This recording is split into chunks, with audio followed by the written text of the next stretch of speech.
Well, thank you for being here today. Before I begin, I want to offer what I call a care warning. I will be discussing mental and physical trauma, and I don't know everyone's experience here, but I want to make sure everyone knows that in case there are situations that arise, and so I can be sensitive to that. So thank you very much. Now, you're probably wondering two things. First of all, why am I wearing a cape? You guys don't usually wear capes here, do you? None of the usual? Okay, I understand.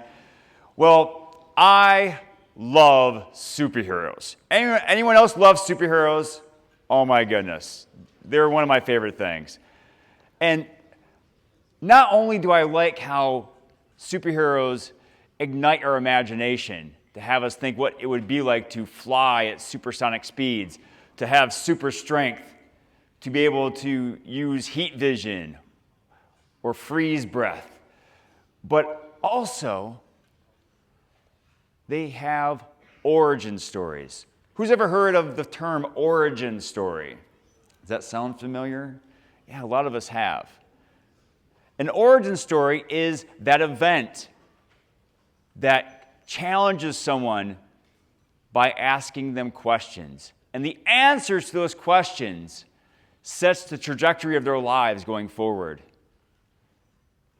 Like superheroes, we also have origin stories. We've all faced events that make us ask questions of ourselves, and our answers determine what we do from that point forward. So that's the first question you're probably asking. The second question you're probably wondering about is, what was up with that title? You can't spell hope without gratitude. I mean, let's look at these letters here. We have, gratitude, and then hope. The E's match up, okay? And then if I squint really hard, the A looks like an O, and then the U and the D and the H and the P, we have to do some restructuring of the letters, but I don't really see how you can get hope out of gratitude. But that's the challenge today. One of the challenges I'm going to offer you today is to see if we can get hope out of gratitude. And when we do that, when we are faced with a challenge, we must always remember that where our thoughts go, our mind and body will follow. Who's ever seen a commercial about food and immediately you're hungry? Anyone? Yeah, that's basically their job. Any food ad is to make you want to eat that food. You think about, oh man, I really want some Taco John's, and then you get in your head, oh, I'm going to go to Taco John's, grab me some potato olays, and pretty soon you're full of potato olays because you took action on the mindset you developed from that thought. Who's ever suffered because you followed that action, ate too much food? Anyone? Yep, once in a while it happens.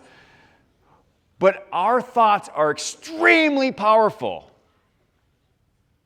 because they set those mindsets in our heads, either positive or negative. And so we have to decide which thoughts to follow so we can follow through on those mindsets and those actions. Now, as you could probably guess, I have a cape, so I probably know a little bit about superhero origin stories.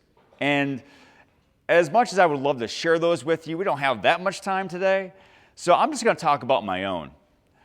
In March 2015, I was a seemingly average and ordinary 40-year-old husband and father of three. My wife, Becky, with our kids, Josh, who was age 6 at the time, and our twins, Seth and Anna, who were 2, all lived in New Ulm, Minnesota. Anyone ever hear of New Ulm, Minnesota, or actually been there? All right, a few people. It's home to Herman the German, the second largest copper statue in the United States. And we had a pretty good life. Becky and I are both teachers. She teaches at the public high school. I teach online. Yes, there was online teaching before the pandemic. And the kids were running around doing kid things. Becky, besides teaching, also loved to be a volleyball player and coach volleyball. And I loved running. Do we have any runners in the house? Anyone who likes to run not just for sport or punishment?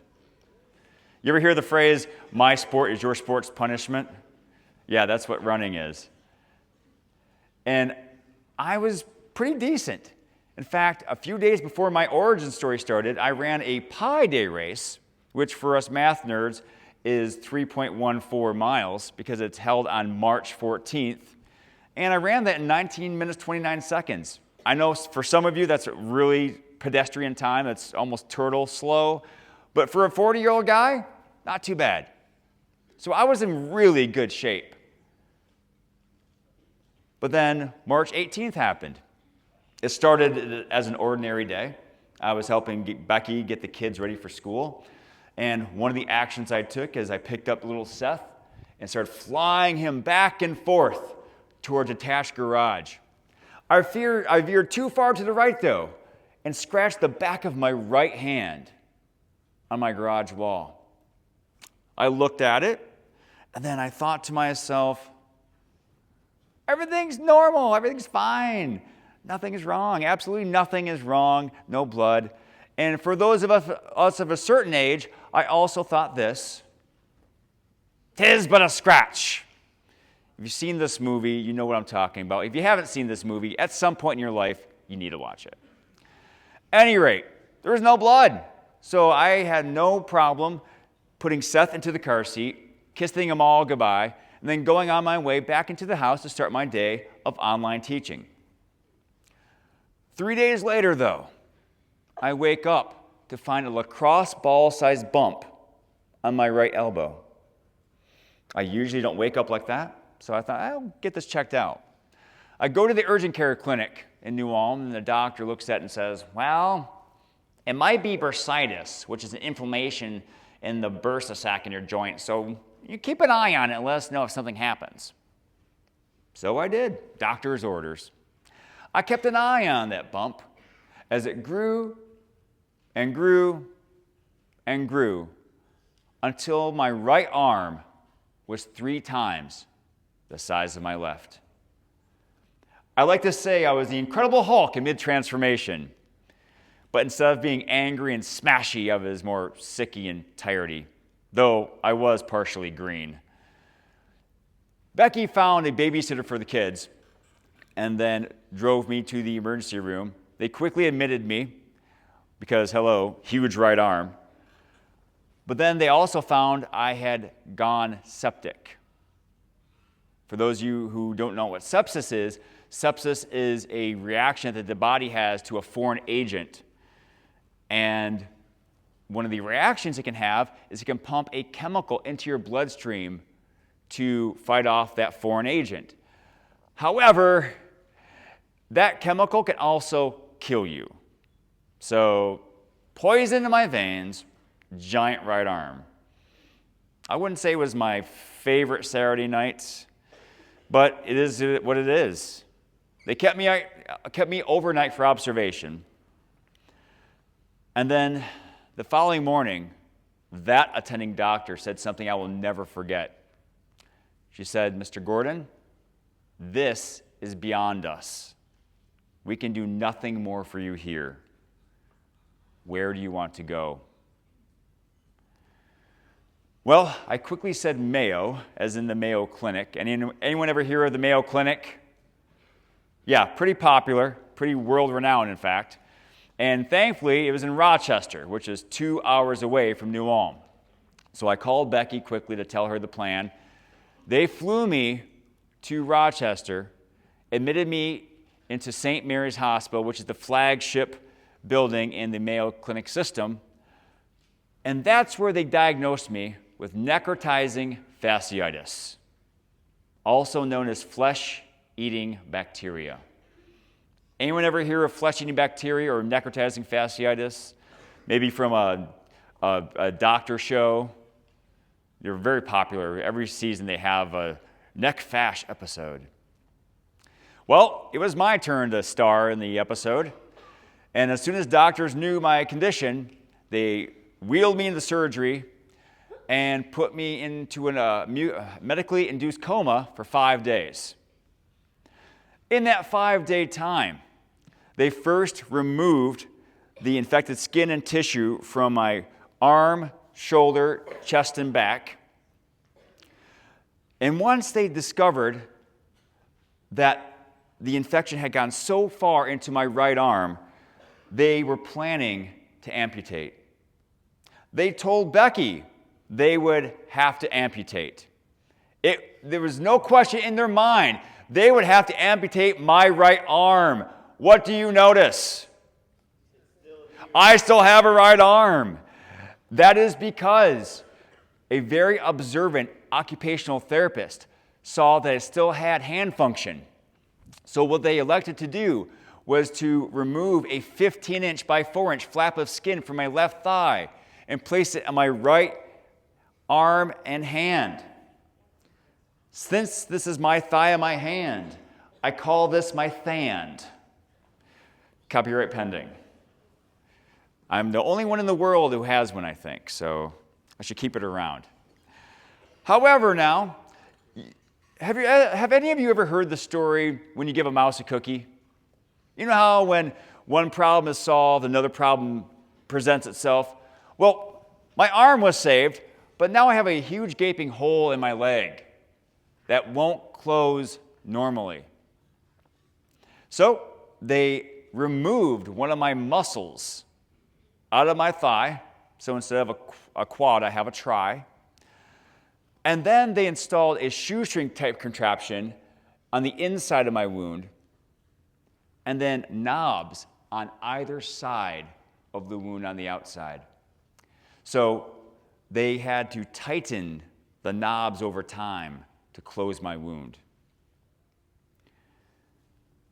That was solved, but I still had all those exposed areas from when they removed the infected skin and tissue. So they took a skin graft harvester, what I like to call a cheese slicer on steroids. This thing was huge. And you know how you take a cheese slicer and you're running over a block of cheese to get slices of cheese? Imagine that, but be in your skin. That's what they did to my back and my thighs. Now, I'm a ginger. I'm not sure if you can tell. It's already hard for me to get a suntan. When you remove layers of skin off your body, it's practically impossible. But I still have to bathe in sunscreen every summer. Anyone else, any other gingers know my pain? Feel like you have to buy stock in sunscreen? Yeah. 'Tis the life. Most of those surgeries took place in that 5-day span. Well, finally, spoiler alert, I woke up. And while my body was healed, I realized a new form of bacteria had settled in. Personal bacteria, which took place in the form of questions I was asking myself. Unfortunately, though, I didn't have any answers. Anyone ever have that situation where you're faced with a lot of questions, you have no answers? Hopefully it's not on a test you have to take. It's a scary place, isn't it? You almost feel hopeless. You have to answer all these questions, but you don't know how to. For me, it was like, what was I going to be able to do with my body when I fully recovered? If I fully recovered. At one time, doctors said I should set a goal to feed myself with my right arm. A week before, I had run a 5K in under 20 minutes. Now my goal is to feed myself. Not the kind of prognosis I was expecting. How was I going to deal with stresses from everyday life? How was I going to relate to my wife, the kids, my coworkers and friends, our neighbors? How was I going to afford this, as it turned out, $1 million arm? Again, all of these questions and no answers. I was left there mangled, partially like a cross between a discount Deadpool and a Frankenstein's monster on the bottom half. No answers. Hopeless, you might say. Luckily, though, I didn't have time to ruminate on the personal bacteria because during one of her visits early in my hospitalization, Becky started telling me about all the great things that people were doing for us in our time of need. Our neighbors were shoveling our walkway or snow blowing our driveway. The local police were driving by our house just to make sure things were safe. New Ulm is not much bigger than Wahpeton and Breckenridge. And so you probably get an idea that when something bad happens to someone, you hear about it pretty quickly, right? Yeah, the news about my flesh-eating bacteria spread as quickly as the bacteria itself did. So everyone knew.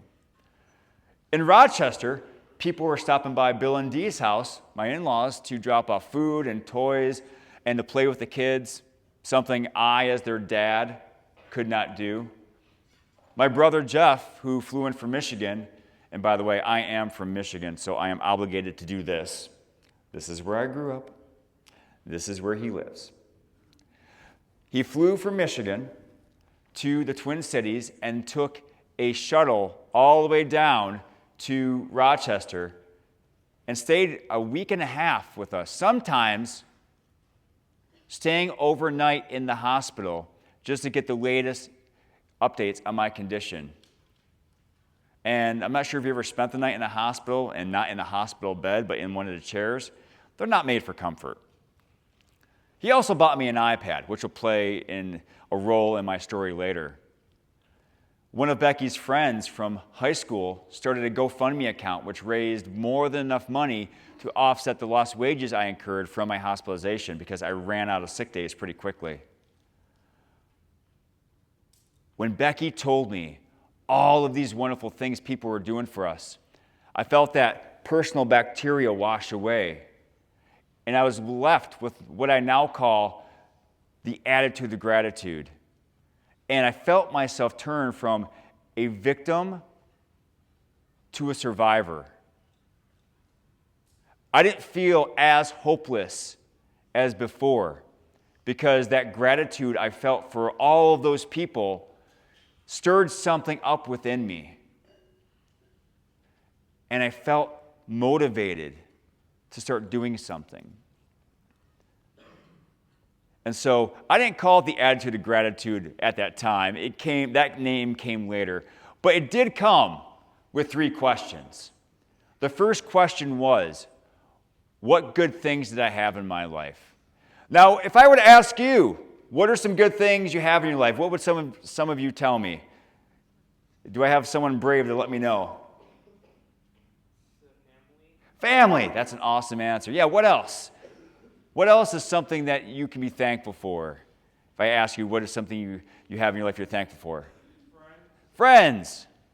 Awesome. Yeah, and those are the kind of things I thought of. Family, friends, my neighbors, my job, my home. All big things we can be thankful for. Yes. Yeah. Pets. Yes, definitely pets. But then I thought about, what about those seemingly small things that we sometimes overlook, actually always overlook, but bring us that daily dose of joy?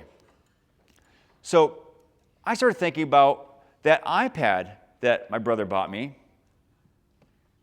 I downloaded Netflix on it, and the first show I watched was Daredevil. Anyone ever watched Daredevil on Netflix? Now it's on Disney+. Oh, I love that show. Not only because it's a superhero show and well done, mind you, but it was an escape. Because at the time I started watching it, I was still in and out of surgeries. And has any of you ever had surgery before? Yeah, a number of you have. And you're not allowed to eat anything before surgery, right? Not for like 12 hours. I was given the blessing to chew on ice chips 12 hours before surgery. That's all I could do. And most of those surgeries, I was bedridden. So there I am, laying in my bed, can't move, chewing on ice chips. I can either think about the surgery I'm about to go into, or I can watch Matt Murdock beat the snot out of some thugs. I'll choose option B. And then there was the fact that the window in my hospital room didn't shine the sun directly into my eyes. I know that sounds really random, but when you can't get out of your own bed to do something yourself, you sometimes feel obligated to ask people for help. And after doing that for 2 or 3 weeks, it gets really old. And then there's the hospital pizza. Does anyone ever have, do any of you have a likeness or affinity for hospital food? Anyone like hospital food? Yeah, I don't see many hands going up. Maybe 1 or 2. Hospital food does not have a good reputation. But let me tell you, the pizza at St. Mary's Hospital was phenomenal. Maybe it was because it was the first time I had pizza in 3 weeks, and I was kind of jonesing for some. But I still remember it fondly. And I do it to this day. I think of all the great small things around us that make our lives easier and just bring a smile to our face. Like, for example, you all walk through a door, right, to get into here. Did any of you think about the door hinges holding up those doors? What if those door hinges didn't work? I'd be in here all alone. You guys would be you'd probably take off or something. But you wouldn't be in here. The door hinges help us in so many ways. We don't think about it. And then I think about the bolts that are holding down your chairs, keeping you safe. I think about the cushions in those chairs. They're really comfy. For some of you, a little too comfy. Wake up and see the things around you. I also think about how I am thankful for this. Anyone know what that is? Close, yes. It's my right armpit. I told you, I look like a discount Deadpool. And the funny thing about armpits is, my armpit, rather, skin grafts are non-porous, which means they don't sweat, which means I haven't had to use deodorant on this arm in almost 10 years. Don't worry, smells like a rose still. But the fact that I can take humor in this situation, in my imperfection, I see it as a blessing. Because what's the alternative? Do I hide it from everyone? Do I be sad? Do I wear sweatshirts all the time, even in summer, which is horrendous because since these are non-porous, they also don't let heat escape. Right now, this arm is cooking because there's no place for the heat to go.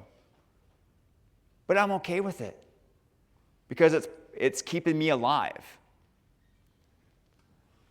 And so what I challenge you to do is to be gratuitous with your gratitude. Who's ever heard the word gratuitous before? A few people have. In the 80s, it was used all the time for music, movies. Anything bad was gratuitous.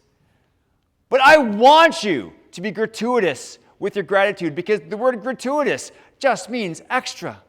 So I want you to be extra with your gratitude. Here's an example. You look at this regular old classroom. Not too much going on there. It's just a classroom. But if you look at all the small things in that classroom that help students learn, that help teachers teach, you see there's so much around you to be thankful for. And the more you can be thankful for the little tiny things around you that make you happy, make your life a little easier, help you do your job, you're going to find that you are richer and wealthier than you ever thought, no matter what your bank account says. Right now, I want you all to stand up, please. Yeah. Awesome. Thank you. And for those of you who are napping, sorry, not sorry. All right.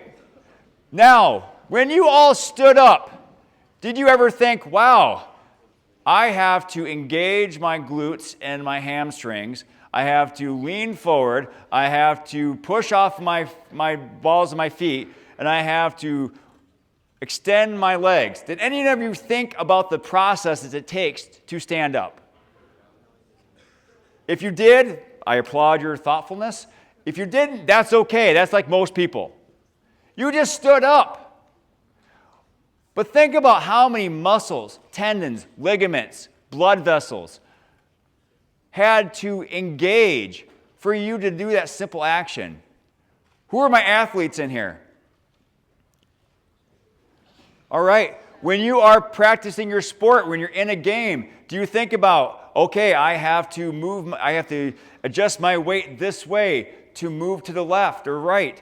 I have to bend my knees and now throw my arms up so I can block that ball or I can block that shot. Do you ever think about that? No, you just do it. But think about all the tiny little actions that have to happen in your body in order for you to do those great things. Those are worth being thankful for. Okay, everyone sit down. Thank you very much.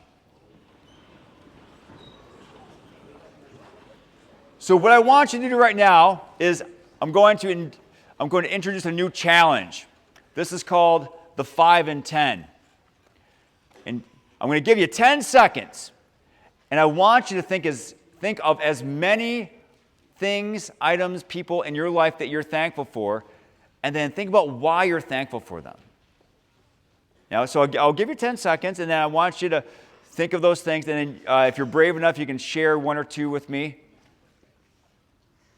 But by doing this, you're going to find you can jumpstart your gratitude, because you're going to find things automatically that make your life a little easier and that you can be appreciative of. All right, so here we go. On your mark, get set, go.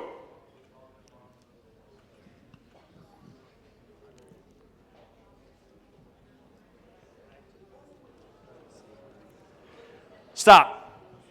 All right. So who's brave enough to share something you're thankful for?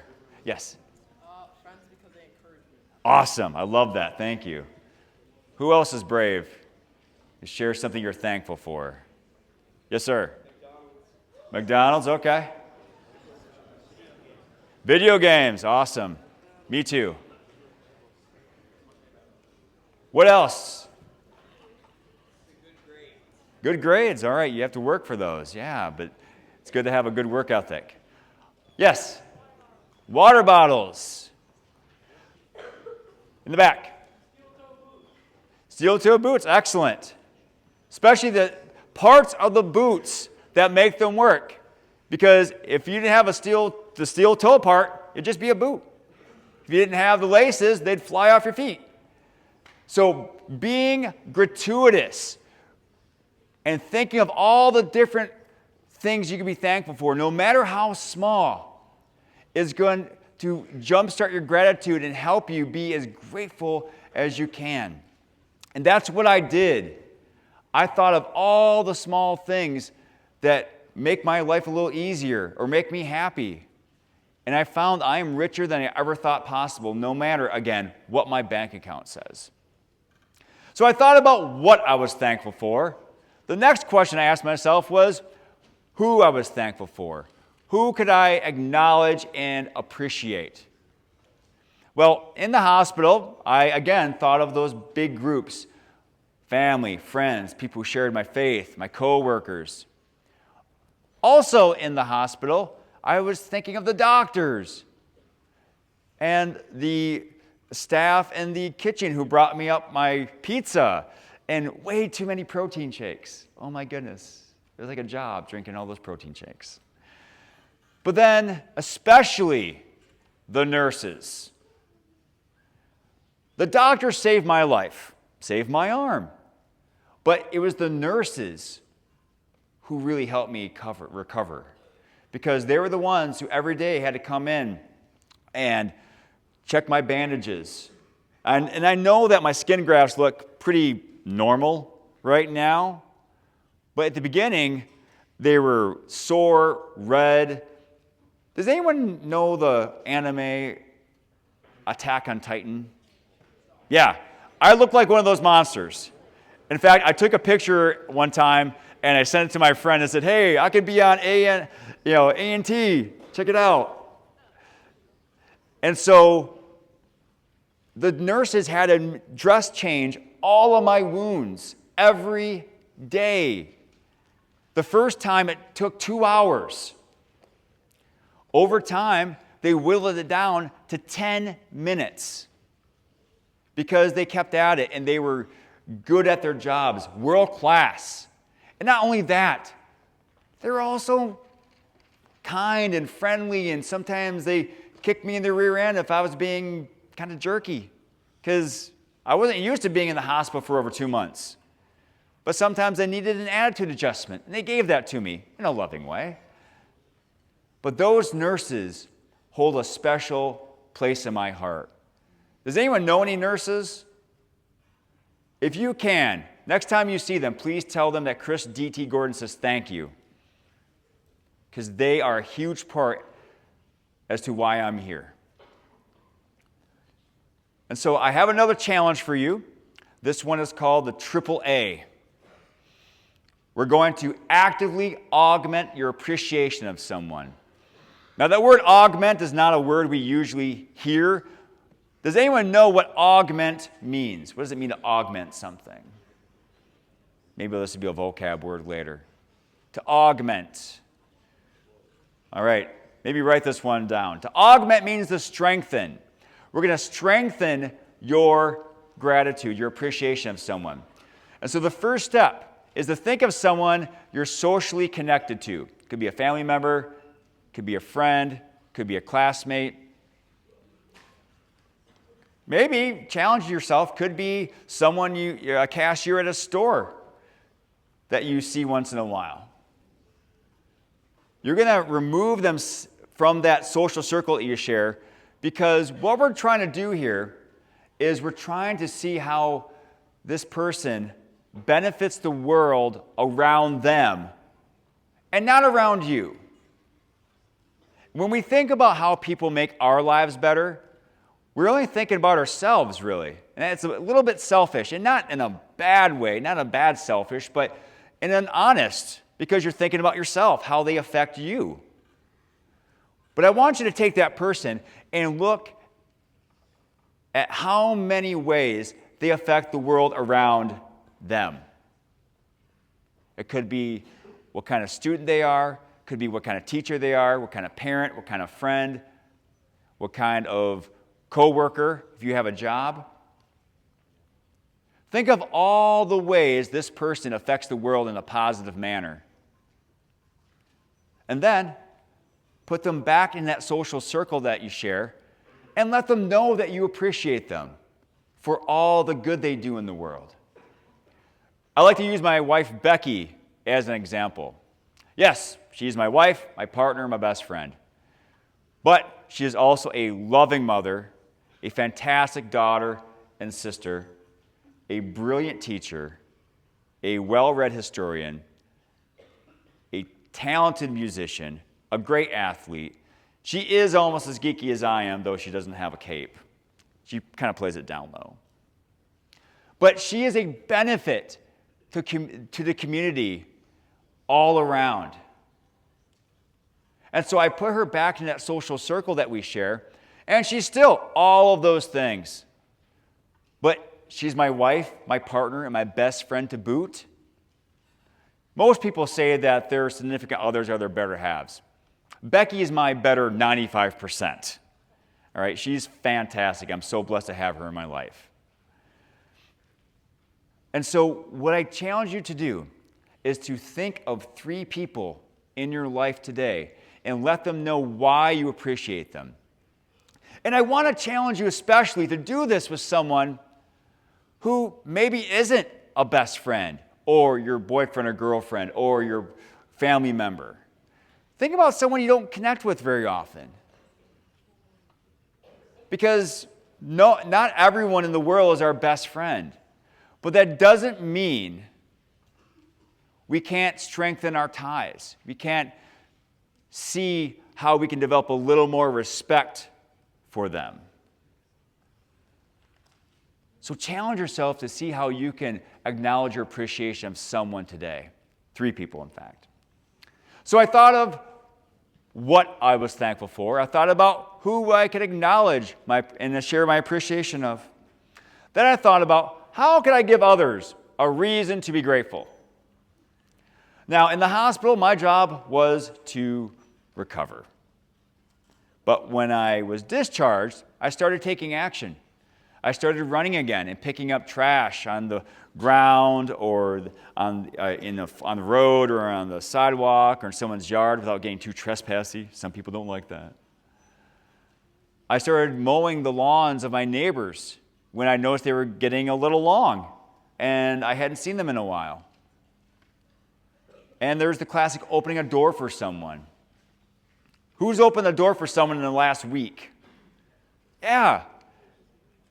Opening a door for someone is criminally overlooked because you are basically stopping everything you're doing to help someone else out, let them go ahead of you and carry on their way. And so I applaud you for doing that, and I encourage you to keep doing it. So there are many things you can do. All kinds of acts of kindness you can do here. You can hold the door for someone. We said that already. Maybe buy your teacher a school supply or maybe some coffee. Your teachers need coffee. Maybe bring in some cookies for a neighbor. All kinds of different ideas. Now, I have this shirt up here for a very specific reason. Does anyone know what this shirt means? I see a few nods. Yeah. It's a reference to Harry Potter, specifically the Marauder's Map. That's how you deactivate the Marauder's Map. I saw someone running wearing this exact shirt one time in Kansas City, Missouri, while I was visiting family. I was going one way, she was going the opposite way. I passed her, I saw the shirt, I said, "Hey, great shirt." She said, "Thank you." And we went on our separate runs. We were both doing out and backs, apparently, because we came back the same exact way, met almost at the same exact spot. And then I said, "Have a great day." She said, "You too." And then I responded with, "Always." Not in a British accent, but I said it and she laughed. And some of you know that reference. She laughed so loud, though, I could hear her across the road and over the car that drove between us at the exact moment. And it's not earth-shattering. It's not like we're best buddies. And I even know her name. But we shared that moment because I recognized a fandom that she had. And I encouraged her to enjoy that fandom by saying, "Great shirt." We all have things that we like. And it's really cool to let people know you appreciate that, they celebrate that thing. Now, I have to say, I am not a huge hockey fan. But I do appreciate people who like hockey because it makes them happy. And I'm happy that they're happy about that. And so encouraging people by saying, "Hey, great shirt. I like those socks. Like right now I'm wearing Captain America socks because I'm a big geek. But I love sharing my fandom. And sometimes I like being recognized for it, and I like recognizing other people for it. And it's a way of seeing people. Seeing someone is probably, even more than holding a door for someone, the most overlooked way you could let someone feel grateful. Because we all want to be seen for who we are. Unfortunately, though, many of us aren't. And so we should fix that. And I have a tool for that. Sorry, wrestling fans. We're not talking about that Triple H today. We're talking about another Triple H. These are 3 quick ways you can show someone that you see them and that you care about them. The first is the head nod. Everyone give me a little head nod. Yeah. You can even throw in a what's up, sup, sup. Kind of feel cool doing that. I don't know, my coolness rises like 100% when I do that. I feel cooler, sup. And all you're doing is letting people know, hey, I see you. I recognize you're there. I do this all the time when walking down the street, walking by someone, sup. And it's not threatening, you're not challenging them to a dance battle or anything. You're just saying, hey, I see you. I respect you. So throw in a what's up to someone some days. What's up? And just go on your way. Let them know that you see them. The second is something to do involving, a hand motion, like everyone wave. Hey, hi, how you doing? Yeah, you can wave. You can shake someone's hand. You can give knuckles. All right? You can even do this. Most of you don't have one right now in your hands because they should be in your pockets. But text someone. How many people are in the world right now? 8 billion. 8 billion. Give or take. Just think, if you were to think of someone that you know, and you just random text them and say, hey, I hope you're having a great day. I'm thinking about you. Now, that person may look at that and say, oh, that's cool. Or sometimes when I do that, I get people sharing their appreciation. Wow, it's so good to hear from you. That really made my day. And you know what? It took me 10 seconds. Sometimes I leave video recordings of myself when I'm out running. Running is one of my ways of clearing my head. And sometimes I think of people I haven't thought of in a while. And so I'll get out my camera and say, hey, just want you to know I'm thinking about you today. I'm sorry for the shaky cam. I know it's like Blair Witch, but I hope you're having a great day. Only one of my friends has said he got motion sickness from watching those videos. So I try to send those to him. But everyone else really appreciates it. And it took me 10 to 30 seconds to send a quick video. It didn't cost me a thing. But it let that person know even though I don't see them, I want to let them know I'm thinking about them. And we all want to be thought about. We all want to be considered. And then this one requires some consent. Give someone a hug. If you know they like hugs and they're okay with a hug, give them a hug sometime. Hugs actually have been shown by studies to help you physically and emotionally. So if you know someone likes a hug and they're willing to take a hug, give them a hug. So I challenge you today to do or say something nice to someone today. Oh, there you go, ladies. Thank you very much. And here's a static image of me leaving one of my messages. So if you were to take the 3 questions I asked and the 3 tenets of those questions, think, acknowledge, give, take the first 3 letters of those words, you get tag. Now, I don't know about you, but playing tag by yourself is boring and embarrassing, especially with a cape. The flow is good. You get good flow. But otherwise, you're not doing much. It's when you involve others into the process that it gets fun and it actually makes a movement. It makes a huge difference.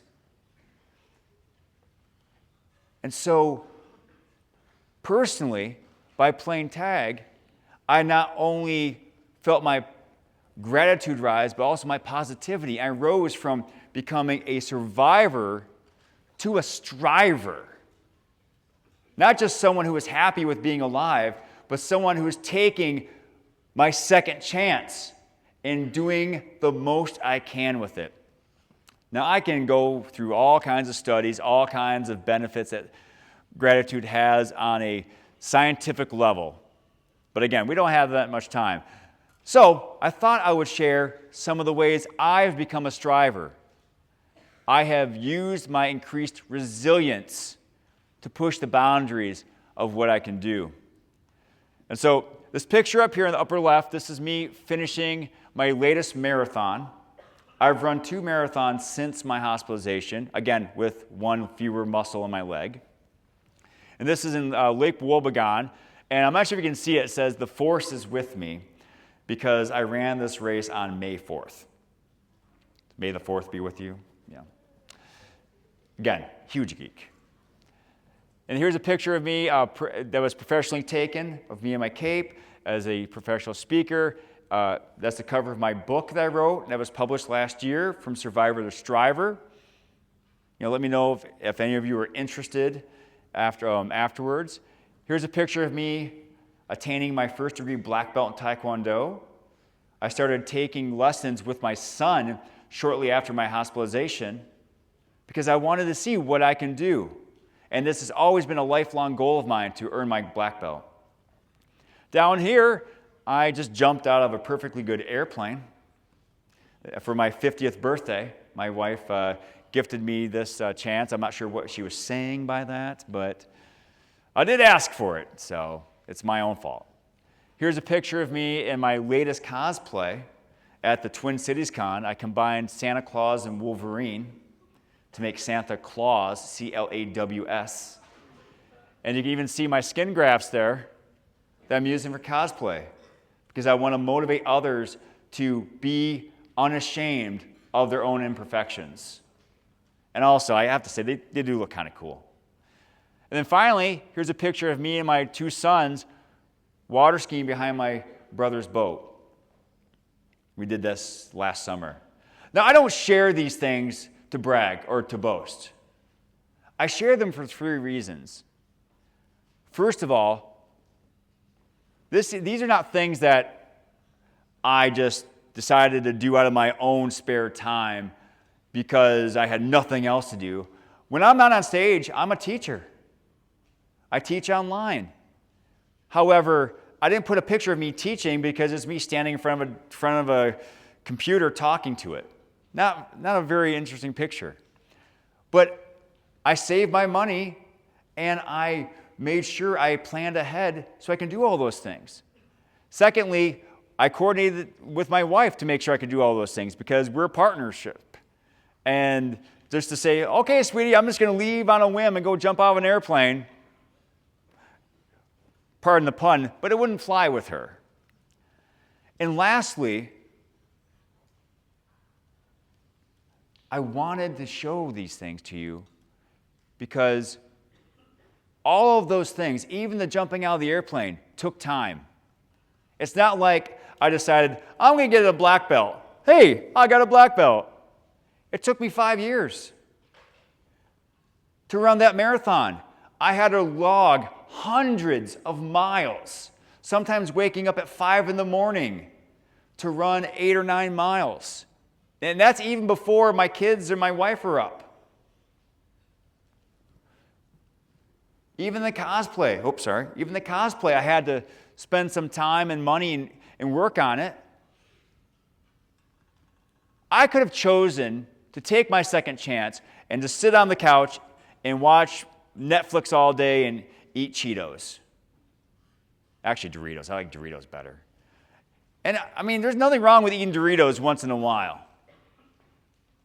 But I decided that to take my second chance and just to sit and survive would be a waste, would be a slap in the face to anyone who helped us out in my time of need. So if you want to do something great in your life, and I know that even if you don't know what you want to do in your life, you want to do something great, you have to work at it. You have to sacrifice for it. And to be ready to push through all the challenges and say no to things that might feel good in the moment, but will hurt you in the long run. I don't know what those things are, but I bet you faced them once in your life, at least. So greatness does not come without a cost, but it's worth paying. Now, I also didn't do these things in a bubble. My life wasn't perfect, and I decided, I'm going to do all these great things. I also had hardships. I also had loss. And I know that recently there's been some loss in this community. And unfortunately, we have to face it. That's part of life. But what we have to remember is something I take from a show called WandaVision. Have any of you ever watched WandaVision? Yeah. One of the greatest lessons I took is the notion that grief is love persevering. When someone passes away, when someone leaves our lives, they are gone, but their memory remains. And yes, it sucks, it hurts. But we have a choice what we can do with those thoughts, with those memories. And I like to think that we can take that quote of grief being love persevering and combine it with another quote from a show you may have heard of called Hamilton about legacy. Legacy is planting seeds in a garden you don't get to see. Those people who have passed away, they left us those seeds, those ideas, those memories to now plant and water and help blossom. When I think about legacy, I think about my dad. My dad passed away 27 years ago while I was in college. And while it hurts every day when I think about him, because he never got to meet my wife, he never got to meet his grandkids, at least my kids, I still try to keep him alive. And one way I do that is by thinking about the Nintendo World Championships. Let me tell you, there was not an event like the Nintendo World Championships. Before online gaming, before Xbox, before PlayStation, there was Nintendo and also Sega, but mainly Nintendo. And in 1990, they released the Nintendo World Championships, which was a sprawling competition throughout the United States, even though it's called the World Championships, where a number of cities were selected to house this competition. Detroit, Michigan, again, right here, was one of those places. And I begged my dad to take me and my best friend down there because we couldn't drive yet. So Dad took me, my best friend Chris, and my brother Jeff down to Cobo Arena in Detroit, Michigan. And we had to play 3 games and score well enough on those 3 games to move on to the next round. They were Super Mario Brothers, Rad Racer, Tetris. So we practiced for weeks and weeks and weeks. Day came. We paid our $5 admission. Chris made it the first time. I did not. I got a little nervous during the Rad Racer part. I was never good at driving games. But I was determined to make it. So I fueled up on some Little Caesars pizza and some pop, and I started strategizing. And I told myself, I'm going to leave it all on the floor. I'm going to push through. I'm going to make it. I know it. So time came. It was my time to pay the $5. And when I got up to that console, I was full of pizza and pop and ambition. I was ready to leave it all on the floor. And I did. And on the joystick, and on the controllers, and on the screen, and on the people next to me, I threw up in front of 1,000 people. The next few minutes were a little fuzzy. But what I was told was that immediately after I got sick, my dad pushed some people aside, picked me up, fireman carried me to the second floor of the Cobo Arena where there was a bathroom. And he washed me off, cleaned me up. Never did he complain about getting puke on his shirt. Never did he bemoan the fact that he was embarrassed because his kid threw up in front of 1,000 people. He only had one concern, that his kid was safe, that his kid was all right. That is the legacy I'm helping grow. People may not meet Frank Gordon, but they will know his legacy by the way I treat people, by the way I parent my kids, and I help my students. And that's what we need to do. We need to take those seeds that people planted in us with their memories and then help them flourish so people stay alive in those deeds that you do to make the world a better place. And I know it's not going to be perfect. You're going to have challenges. You might have some challenges right now. But you must remember that your current reality is not your destiny. Your now is not your forever. Remember to think, acknowledge, and give so you can increase your gratitude, your positivity, and your resilience. So you can push through those tough challenges and achieve greatness on your own terms. And you can fill others with hope that today may be tough, but tomorrow can be better.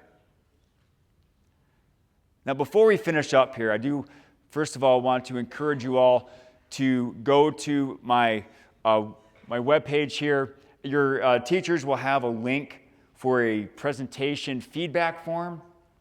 It really does mean a lot to me when people tell me what they took away from my presentations. And also, if you know of other organizations or schools that could benefit from my presentation, please let me know who I need to contact as well. And then you can see what also I have to offer there. And if you want to talk about a book afterwards, we can do that too. And if anyone wants to give a video presentation, video testimonial, I really like those too.